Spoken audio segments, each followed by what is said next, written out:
place arrive, je lui donne ma place. Si c'est ça mon sacrifice le dimanche, que tous les dimanches je le fasse. Qu'il n'y ait pas un dimanche où j'ai vu un visiteur debout et je l'ai laissé se battre, on lui cherche une place et les gens le regardent comme si tu ne vois pas qu'on est déjà serré. Je dis, viens prendre ma place. Que ce soit une gym, du nombre de fois où tu restes assis dans la semaine, dans l'église. Tu dis, aujourd'hui, je donne ma gym, Seigneur, je donne cette place à un visiteur. Et s'il n'y a pas de visiteur, frère Serge, et que ce n'est que les frères que je connais déjà, je donne ta main. Parce que si tu ne peux pas bien prendre soin d'un frère que Dieu t'a déjà donné, tout ce que tu fais avec le visiteur n'est que de l'hypocrisie aussi. Si tu es fidèle dans les petites choses, Dieu t'en confiera de plus grandes. Comment veux-tu que Dieu agrandisse l'église si des 10 personnes que tu côtoies à l'église, il y a 9 que tu détestes? Tu veux qu'il agrandisse le nombre de personnes que tu vas détester ou quoi? Amen. Je vais vous dire une chose qui est puissante dans l'évangélisation. La compassion. Chaque fois que Jésus rencontrait des gens, la Bible dit, il fut ému de compassion. Il était ému de compassion. Il était ému de compassion. Si vous sortez évangéliser sans compassion, la personne à qui vous parlez le sent. Parce qu'elle va vous poser une question qui ne fait pour vous aucun sens, parce que vous connaissez les Écritures. Et votre réponse va être, si ça joue. Vous n'allez pas le toucher avec la main. Mais la manière dont vous allez lui répondre, il va savoir que celui-ci veut juste me convertir. Il n'y a pas Christ en lui. Il n'y a pas ce que je cherche en lui. Il y a de bons arguments, mais il n'y a pas l'esprit. Et Dieu dit, ce n'est ni pas la force, ni pas la puissance, mais ce n'est pas mon esprit. L'esprit de Christ en toi va toujours te faire répondre comme Christ. C'est une chose d'avoir le Saint-Esprit, ça en est une autre d'être rempli du Saint-Esprit. Quand vous regardez la parabole des 10 vierges, les 10 vierges étaient toutes des vierges, c'était des gens en chemin pour le salut. C'est des gens qui avaient obéi à l'évangile. Amen. Mais qu'est-ce qui faisait la différence entre les sages et les folles? C'était la quantité d'huile qu'elles avaient pour le chemin. De sorte que quand la trompette a sonné annonçant l'arrivée de l'époux, il y en a 5 qui devaient retourner à cet endroit où elles disent, Seigneur, remplis-moi. Il y en avait 5 qui étaient remplis tout le temps. On peut courir ensemble, prier ensemble, danser ensemble, faire tout ensemble. Mais je vais vous dire une chose. Ce n'est pas tout le monde qui, avant de se coucher, veille à ce que sa lampe soit remplie d'huile. Je vous le dis, ce n'est pas tout le monde qui, avant de se coucher, veille à ce que sa lampe soit remplie d'huile. Quand ta lampe est remplie d'huile le matin, tu l'utilises dans la journée. Vrai ou faux? Tu passes à travers des attaques, tu passes à travers toutes sortes de choses, des tribulations. Et le soir, quand le soir arrive, c'est comme une délivrance pour toi. Tu dis, enfin, je vais dormir. Et tu vas en 4 morceaux au lit, boum, tu dors. Tu ne pries pas, tu ne te répands pas, tu es juste, oh, le Seigneur, c'était dans cette journée. Mais tu ne t'es pas lavé, tu ne t'es pas béni dans le sang. Tu n'as pas rempli ta lampe d'huile. Ce qui fait que malheureusement, le Seigneur présente l'Église comme étant 10 vierges. Et il est en train d'annoncer qu'il n'y a que la moitié qui va passer. Je voulais savoir, il y a des fois où, quand je parle même pas de prier et tout, là je me dis, au moins quand je veux partir, je vais être rempli de l'esprit, il faut que je sois pas rempli de l'esprit. Mais après, c'est comme si j'utilisais Dieu juste pour être rempli de l'esprit. Tu devais l'utiliser pour être rempli de quoi? Comme si genre, je ne voulais pas vraiment avoir de relation avec lui. C'est ça la relation avec Dieu. Ne laisse pas l'ennemi te déranger. Il a peur que tu sois rempli de l'esprit. Étienne rempli de l'esprit. Pierre rempli de l'esprit. Regarde tous les exploits. c'est toujours rempli de l'esprit. Parce que c'est là-bas que nous réussissons à défaire tout ce que Satan a fait. Je vais te dire une chose, quand tu dors rempli de l'esprit et qu'on vient t'agresser dans les rêves, ce sont eux qui fuient. Parce que tu es examiné un peu ce que vous vivez souvent dans les rêves. Quand tu as été rempli de l'esprit avant d'aller te coucher, on tire sur toi, tu dis je ne meurs pas. Le serpent te montre, tu dis je ne meurs pas. Tout tu refuses. Mais quand tu n'es pas rempli de l'esprit, tu es en train de courir, tu cours, tu te tournes, tu vois que tu es juste sur place. Ça ne sort pas de ta bouche.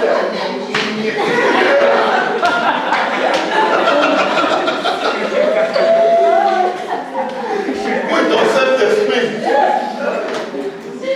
Tu es en train de marcher quelque part subitement, tu vois que tu es tout nu. Aucun vêtement.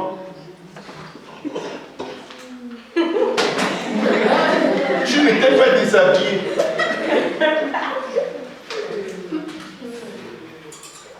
Parce que tu t'es couché, effectivement, spirituellement nu.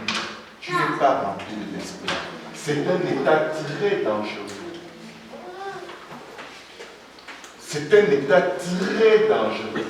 Tous ces rêves, on se retrouve nus, demi-nus, torse nu. C'est très significatif. C'est un avertissement dans l'esprit. Tu es négligent quelque part. Tu dois être rempli de l'esprit. Amen. Dis à ton voisin, tu dois être rempli de l'esprit. Je vais te dire pourquoi tu dois être rempli de l'esprit. La trompette ne va pas sonner 2 fois. Il n'y aura pas le prix et ensuite la promotion. Nous sommes déjà dans la promotion. L'Ancien Testament, c'était le prix. Il fallait galérer pour être sauvé. Maintenant, nous avons la grâce. Mais je vais vous dire une chose. C'est le dernier prix, l'œuvre de la croix. Si tu rates l'enlèvement, tu as raté l'enlèvement. Tu sais, tu peux souvent rêver que tu as commis un péché terrible. Et tu te réveilles, tu dis, oh mon Dieu, c'était qu'un rêve. C'est de la même manière que l'enlèvement va se produire. Et tu vas dire, oh mon Dieu. Maintenant, la suite, c'est à toi de déterminer. Avant de vous coucher, remplissez vos lampes d'huile. On ne vit pas seulement avec Dieu pour que Dieu nous utilise. Beaucoup lui diront en ce jour-là, n'avons-nous pas chassé les démons en ton nom? Dieu les aura utilisés. Tu peux être rempli d'huile pour toute la journée, faire des exploits avec le Seigneur. Mais après avoir prêché aux autres, veille à ce que tu ne sois pas rejeté toi-même. Veille à ce que toutes sortes de souillures ne viennent pas envahir ton corps. Veille à ce que tu observes ce que tu prêches. Amen. Pourquoi est-ce que les disciples, les apôtres sont généralement morts d'une mort violente? Ils étaient prêts. Ils étaient prêts. Dieu n'allait jamais les faire passer par cette épreuve sans qu'ils soient prêts. Jamais. Dis à ton voisin, tu es prêt pour ton épreuve. Mais garde le regard fixé sur la croix. Reste rempli d'huile. Écoutez, quand nous regardons les événements au Moyen-Orient en ce moment, on peut être sûr, on peut mettre le doigt là-dessus et dire la 3e guerre mondiale a déclenché. On peut être sûr que c'est déjà parti, ce n'est pas pour s'arrêter. Parce qu'il y a environ 7 ou 8 pays en effervescence. Et des pays où les gens n'ont aucun sentiment, tout ce qu'ils veulent c'est tuer et avoir des vierges. Pardon? 72 vierges. Donc quand chacun de sort pour se battre, il n'a pas l'intention de rentrer. C'est une honte quand tu rentres. Tu n'as pas été moudjaïdi. Tu viens faire quoi ici? Retourne mourir pour Allah. Donc on a en ce moment environ une population d'environ 500 millions de personnes sous les feux des missiles et des mitraillettes. Et la plupart espèrent y mourir. Écoutez, c'est un peu comme les Japonais lors de la Deuxième Guerre mondiale. Quand ils décollaient, ce n'était pas pour revenir. Ils fonçaient avec leurs avions et ils tombaient sur les porte-avions américains. Ils allaient se faire exploser là-dessus. Donc que tu tires sur lui ou pas, il arrive. Il vient sur toi en tirant contre toi, en espérant que tu l'abattes, comme ça il ne va pas changer de trajectoire pour essayer de vivre. C'est du terrorisme. Mais nous sommes dans cette phase. De ce que ça parte de ces endroits-là, pour envahir toutes les nations de la terre, ça peut prendre juste une poignée de jours, c'est fini. Et je vais vous dire une chose. La persécution va être intense contre les chrétiens. Les chrétiens vont se faire persécuter partout. Les chrétiens vont se faire détester. Pourquoi? Parce qu'on va dire, il faut qu'on les neutralise tous parce que vous voyez ce que les musulmans font. Si on ne les neutralise pas, ils vont faire la même chose. Et tout ce qui sera Dieu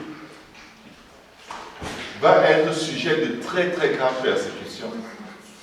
Mais si on vient t'arrêter en disant, ah, toi tu vas souvent à l'église,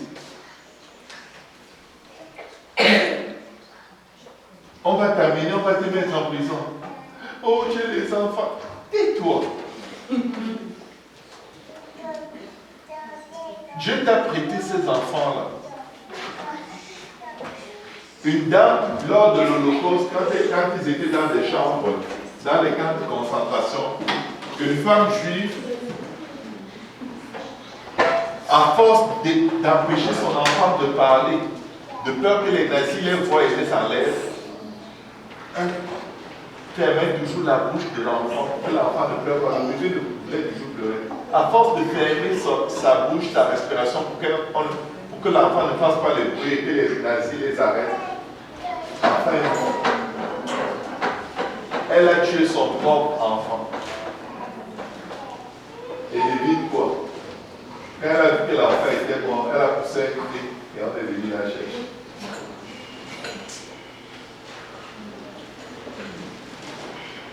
Je vais juste finir en disant ceci.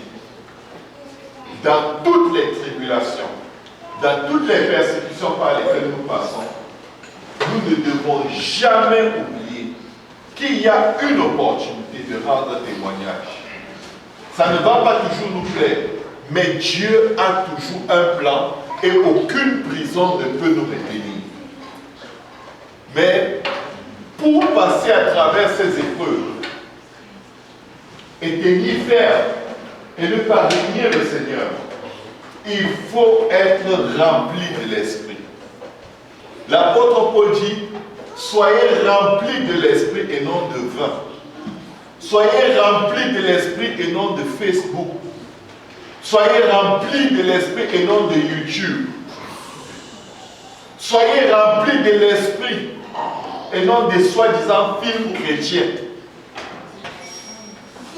C'est celui qui tourne qui t'a dit que c'est chrétien. Quand toi tu regardes, est-ce que tu crois vraiment que c'est chrétien? Non, tu sais que chrétien, là, moi je ne jouerai pas ce rôle. Mais tu es